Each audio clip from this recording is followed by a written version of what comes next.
Kings 1 Part 2. Now the days of David had drawn near, so that he would die, and he instructed his son Solomon, saying, I am entering the way of all the earth.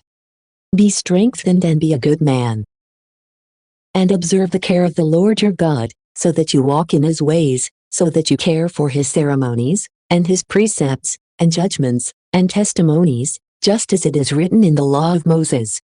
So may you understand everything that you do, in any direction that you may turn yourself. So may the Lord confirm his words, which he has spoken about me, saying, If your sons will guard their ways, and if they will walk before me in truth, with all their heart and with all their soul, there shall not be taken away from you a man on the throne of Israel. Also, you know what Joab, the son of Zeruiah, has done to me, what he did to the two leaders of the army of Israel, to Abner, the son of Ner, and to Amasa, the son of Jether. He killed them, and so he shed the blood of war in peacetime, and he set the bloodshed of battle on his belt, which was around his waist, and in his shoes, which were on his feet. Therefore, act according to your wisdom. And you shall not allow his gray head to be led away to death in peace. Then, too, repay grace to the sons of Barzillai the Gileadite. And you shall allow them to eat at your table. For they met me when I fled from the face of Absalom, your brother. Also, you have with you Shimei, the son of Gera, the son of Benjamin, from Bahurim, who cursed me with a grievous curse, when I went away to the camp. And he descended to meet me when I crossed over the Jordan, and I swore to him by the Lord, saying, I will not put you to death by the sword. Yet do not choose to treat him as if he were innocent. Since you are a wise man, you will know what to do with him. And you shall lead away his gray hair to death with blood. And so, David slept with his fathers, and he was buried in the city of David. Now the days during which David reigned over Israel are 40 years, he reigned 7 years in Hebron, 33 in Jerusalem. Then Solomon sat upon the throne of his father David, and his kingdom was strengthened exceedingly. And Adonijah, the son of Haggith, entered to Bathsheba, the mother of Solomon. And she said to him, Is your entrance peaceful? He responded, It is peaceful. And he added, My word is for you. She said to him, Speak. And he said, You know that the kingdom was mine, and that all of Israel had preferred me for themselves as king. But the kingdom was transferred, and has become my brother's. For it was appointed to him by the Lord. Now therefore, I beg of you one petition. May you not confound my face. And she said to him, Speak.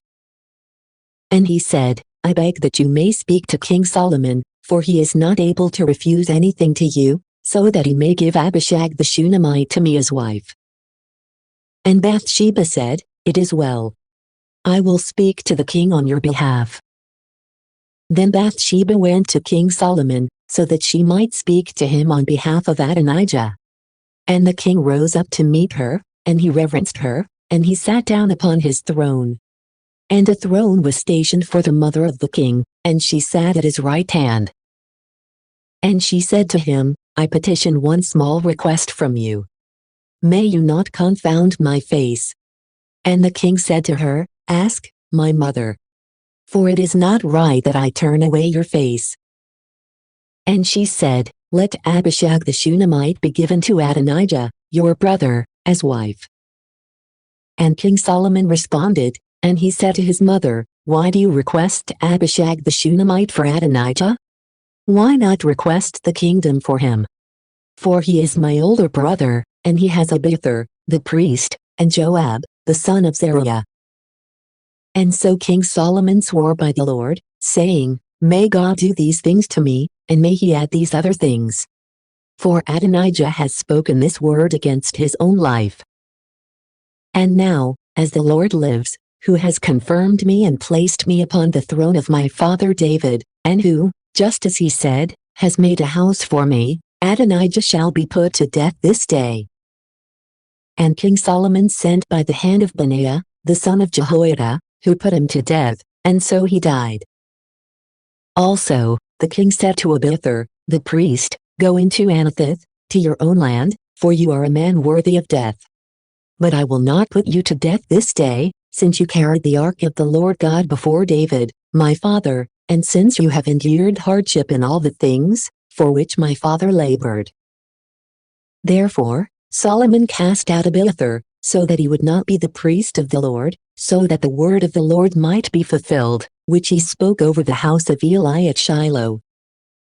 And the news came to Joab, for Joab had turned aside after Adonijah, and he had not turned aside after Solomon. And so, Joab fled into the tabernacle of the Lord, and he took hold of the horn of the altar. And it was reported to King Solomon that Joab had fled into the tabernacle of the Lord, and that he was beside the altar.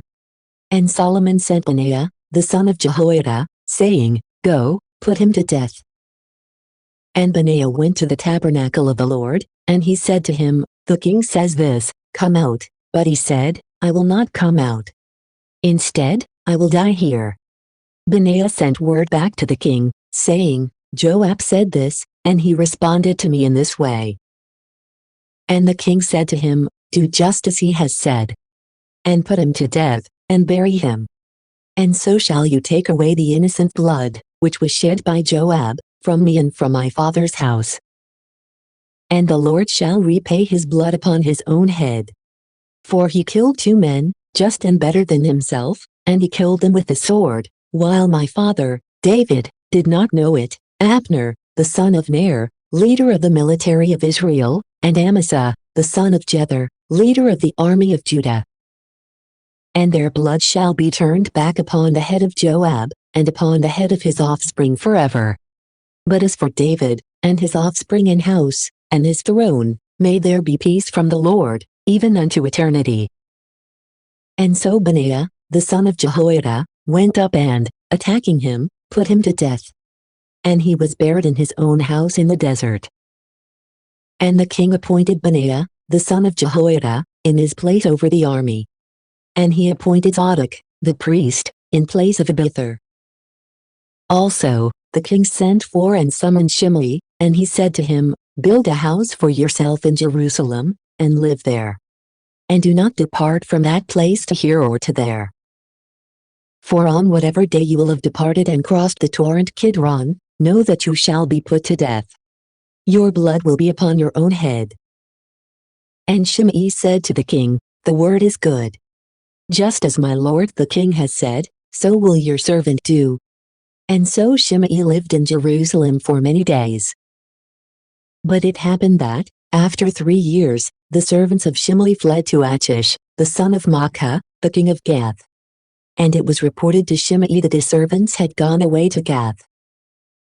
And Shimei rose up, and he saddled his donkey, and went away to Achish and Gath, in order to seek his servants. And he led them away from Gath.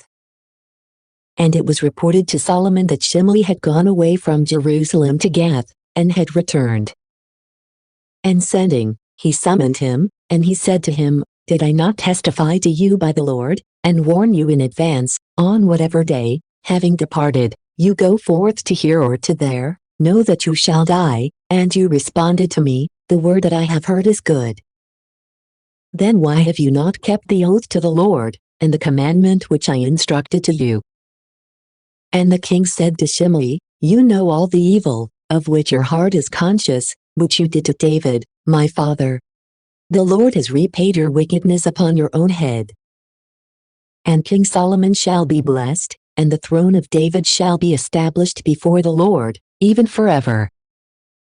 And so the king commanded Benaiah, the son of Jehoiada. And going out, he struck him down, and he died. Thank you for watching.